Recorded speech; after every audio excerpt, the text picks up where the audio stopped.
Hi everyone, on Saturday, December the 27th, 10 races on ITV on Saturday, the best of the action from Chepstow and Kempton, belting top-class competitive racing. Now, unusually the ground conditions, especially at Chepstow, it's normally a swamp there for this meeting, Welsh National Day, but at the time of recording it's just on the softer side of good, and Kempton is nearly good ground.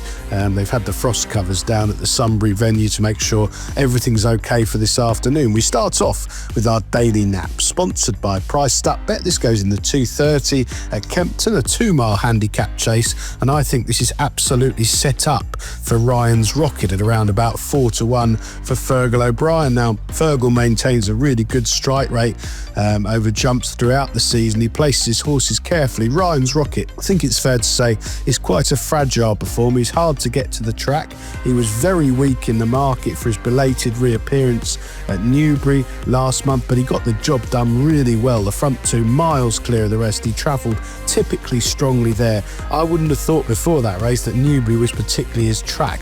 I thought he wanted to go right-handed, but he definitely needs decent ground. And the key here, even in this small field, there's so much pace on. 2 or 3 of his rivals up the front of the market want to dominate things, and I think they can't help but cut each other's throat. And Jonathan Burke is a very good jockey booking for a patient ride from off the pace. Hopefully Ryan's Rocket doesn't bounce. That would be the only doubt at the back of my mind. As I say, he's a fragile performer and this is his second run back, but he's been given time to recover from that. They will go a million miles an hour. He's a very smooth traveller on good ground, and hopefully he can come through when the pace collapses and pick them off late. Our value angle selection, sponsored by Priced Up Bet, goes in the 1:20, a 3-mile mares handicap hurdle. I'm looking for a double figure price here with Gay Legacy from the excellent Tom Simmons yard. Now, Tom's got lots of lovely young horses in the yard this season. He's doing particularly well with them. He's been in the winners from October onwards. Gay Legacy, well, she needs good ground as well. She's got her conditions this afternoon. I think she needed to run quite badly on her reappearance at Ascot last month. She still ran okay up to a point and then got tired. I think she'll be a lot fitter this afternoon.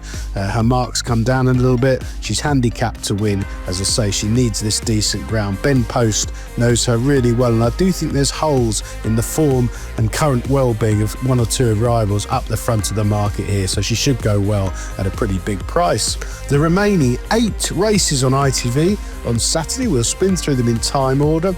Over to Chepstow for the 1:05, a 2-mile handicap chase. I like Passing Kate here from the excellent Matt Shepherd yard. Now, Matt does very well with limited ammunition every season. On this mare, she's pretty reliable. She's run really well twice in defeat so far this winter. She should relish the drying ground, and a drop back to a bare 2 miles will suit her, with Ned Fox taking off a very handy £5. Back to Chepstow for the 1:40, the Grade 2 juvenile hurdle. Well, I really was taken with Mac Toad first time up at Sandown for Gary and Josh Moore. That signalled a revival in the Moore's fortunes, and they've continued in fantastic form since then. I know they thought McToad was a pretty useful performer and there was plenty of money around for him at Sandown, but they did think he'd improve for the run. The way he travelled there, I thought he was a pretty smart performer. He's going to be a short price here, but I think they'll be mortified if he's beaten. He's a very exciting horse, probably on the way to Cheltenham. Back to Kempton for a small field for the 1:55, the Wayward Lad, a Grade 2 over 2 miles. Not many realistic contenders here. I do think at the prices, Mambo number 5 is the one to side with. Ben Pauling, we talk about him every week. He's in blistering form, 11 winners in the last fortnight. This one's 2 from 2 over fences so far. I think he's got a chance to dominate proceedings. He's a good jumper, and Ben Jones from the front on this sort of ground, he can be extremely hard to pass. A good judge of pace, Ben, from the front. Hopefully Mambo number 5 can make all the running and jump them into the ground. Back to Chepstow for the 2:10, a 2-mile 7 handicap hurdle. Well, Ambient View probably is a little bit tricky, but he was unlucky, I thought, not to land a pretty hefty punt at Exeter last time out. He remains open to some improvement after just 7 career starts over hurdles, and the Tizzards going particularly well. Back to Chepstow for the day's big betting race, the Welsh National, 3 mile 6. Now, usually they're unconscious here in heavy ground. It's last man standing, but I think it'll be a different race this time around on nearly good or good to soft ground. I like Jubilee Express here, around about the 7-1 mark. Sam Thomas, another yard we've been following this winter. He's got lots of lovely horses.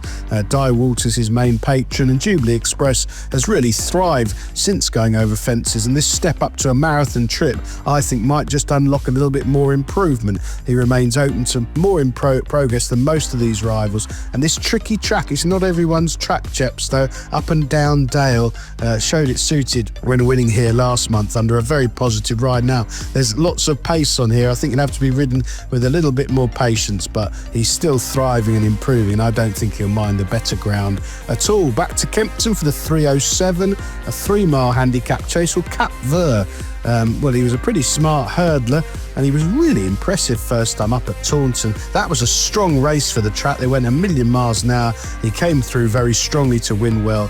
I think this track will suit him fine. Kempton and Taunton not wildly dissimilar. He definitely wants this ground. He has been hit by the handicapper for that, but he is open to plenty more improvement. Hobbs and Johnson White have had a terrific few months. We go back to Chepstow for the 3:25, a handicap chase over an extended 2-mile 3, a class 2 with over 18 grand's worth of prize money, and I think Donacha can strike here for Nigel Hawke. Now Nigel has only got a small team of horses, but they're in brilliant form at the minute. He had a winner last week from his only runner, and Donacha has run 2 creditable races at Fosslas and at Exeter so far this season.